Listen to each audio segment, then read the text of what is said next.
Olá, senhoras e senhores, é um prazer estar com vocês aqui em mais um programa Prova Final. Essa aqui é uma parceria da Rede LFG com a TV Justiça, pela qual a gente sempre agradece esse espaço, todas as manhãs aqui junto com vocês.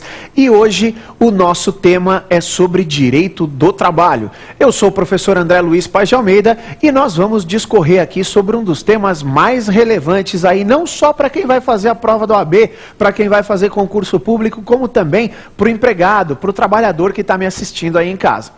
Isso porque hoje, o nosso programa, como sempre, é composto de 3 partes. Na primeira parte do nosso programa é o tema do dia, onde nós vamos falar hoje sobre salário.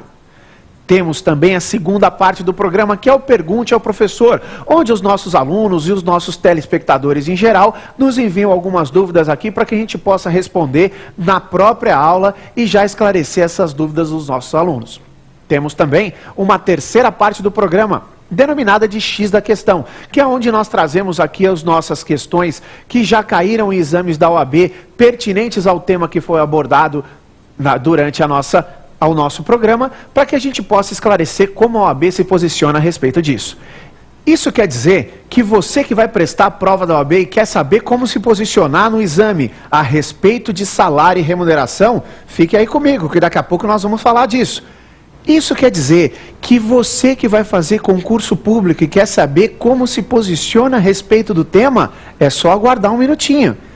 E também você empregado, você trabalhador, que não vai prestar concurso, que não vai prestar nenhum exame da OAB, mas quer saber se no final do ano o seu 13º salário deve ser integrado com as comissões sobre as vendas que você fez o ano inteiro, fica comigo. Você que é porventura garçom e que quer saber se a sua gorjeta vai integrar nas férias que você vai tirar o mês que vem, é só me esperar um minutinho, pois daqui a pouquinho a gente já volta, logo em seguida, com o primeiro bloco do programa, que é o tema do dia. Voltamos já já!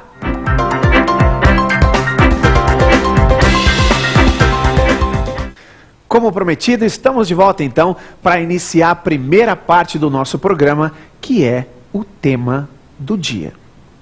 Hoje, como eu falei com vocês, nós vamos falar sobre salário e remuneração.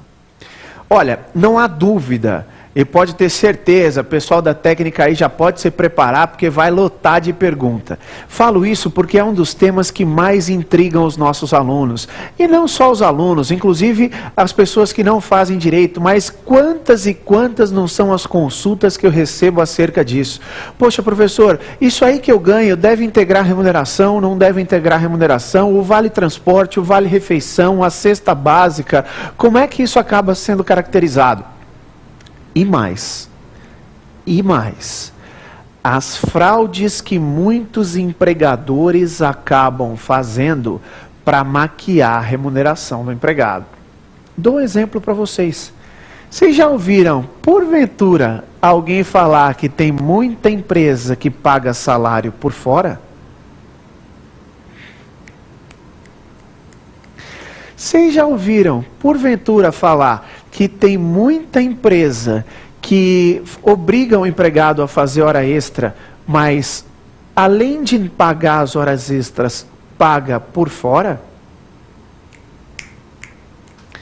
Já ouviram falar que tem empresas que fazem com que os empregados tenham 2 cartões de ponto? Ou seja, tudo isso é fraude. Isso também a gente vai falar. Agora, doutores, não adianta nós falarmos exclusivamente sobre a questão de salário, o que integra e o que não integra, se a gente não sabe diferenciar alguns institutos. Portanto, uma visão preliminar do assunto a gente precisa ter. E para isso a gente precisa fazer uma distinção inicial, que é a distinção entre salário e remuneração. Salário e remuneração. Olha, acho até que pode parecer de início uma distinção muito mais doutrinária, teórica do que prática, mas vocês estão enganados. Não é não. Isso tem uma relevância grande prática e daqui a pouco vocês vão saber por quê. Qual é a diferença de salário e remuneração? Vamos lá. Salário é a importância fixa que o empregado recebe. Isso é salário. A importância fixa que o empregado recebe. O empregado ganha R$500 por mês. Este é o seu salário. E remuneração, o que é? Remuneração, doutores, é o conjunto de títulos recebidos pelo empregado. O empregado que ganha R$500 de salário, mais 200 de comissões, mais 100 de adicional noturno, mais 200 de gorjeta, tem a remuneração no importe de R$1.000. A remuneração é o conjunto dos títulos recebidos pelo empregado. E por que a relevância disso é tão grande? Por um simples motivo. Doutores, em regra, para todos os fins trabalhistas, deve ser levado em conta a remuneração e não só o salário. O que eu estou querendo dizer a vocês? Se eu ganho R$500 por mês fixo, mais R$200 de comissões, quanto que eu devo receber de 13º? R$700. Quando eu sair de férias, eu tenho que receber 500 ou 700 mais um terço? 700 mais um terço. Quando eu for receber a minha hora extra, a hora extra deve ser calculada com base em R$500 ou R$700? R$700. O INSS, R$700. O fundo de garantia, os 8% que o meu empregador tem que depositar todo dia, todo mês naquela conta vinculada do FGTS, deve ser sobre R$700. É por isso que tem um monte de empregador que paga salário por fora. Tá aí. É por isso. Quer ver um exemplo? Vou dar um exemplo prático para vocês. Pouco tempo atrás, uma amiga minha me ligou e ela falou o seguinte: André, estou grávida. Só que eu estou grávida e vou sair de licença gestante. O problema é o seguinte, eu tive um probleminha durante a minha gravidez e eu tive um problema de descolamento de placenta e eu tenho que ficar em repouso absoluto. Absoluto repouso. Antes de entrar na licença gestante, eu já não posso mais ir trabalhar. O que eu faço? Falei para ela, fica tranquila. Você vai entrar no INSS, no auxílio doença. Não na licença gestante. Porque a licença, em regra, é 28 dias antes do parto e 92 após o parto. Você vai entrar no auxílio doença do INSS. Ah, perfeito, André. E quanto que eu vou receber? O auxílio doença, eu falei para ela, tem um teto. Hoje, mais ou menos na casa de R$3.000 é o teto do auxílio doença. Se você ganha 5, você vai receber esse teto. Não, André, eu ganho menos do que isso. Eu ganho R$2.000 por mês. Ora, se você ganha R$2.000 por mês, você não tem que ficar preocupada, porque o INSS vai te pagar os R$2.000 de auxílio doença. Ah, André, mas eu tenho um problema. Eu ganho R$2.000, só que 1.000 eu ganho por fora. Na minha carteira de trabalho, eu só ganho R$1.000. Tá feita a besteira. Se o INSS for pagar o auxílio doença para esta empregada, vai pagar só R$1.000, meu amigo.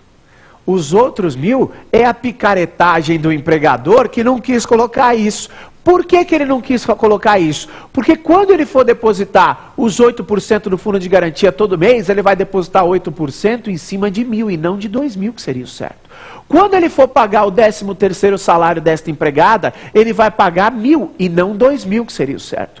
Quando esta empregada sair de férias, ela vai receber 1.000 mais um terço e não 2.000 mais um terço, como seria o certo. É fraude, não pode.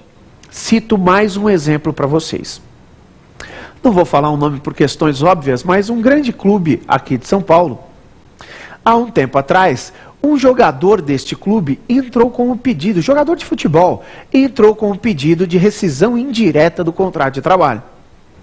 Já tivemos um programa aqui onde nós falamos sobre a extinção do contrato de trabalho, até falei um pouco sobre rescisão indireta com vocês. Rescisão indireta é a justa causa do empregador. Qual era o pedido deste jogador de futebol? Eu quero sair deste clube aqui da capital de São Paulo, porque o clube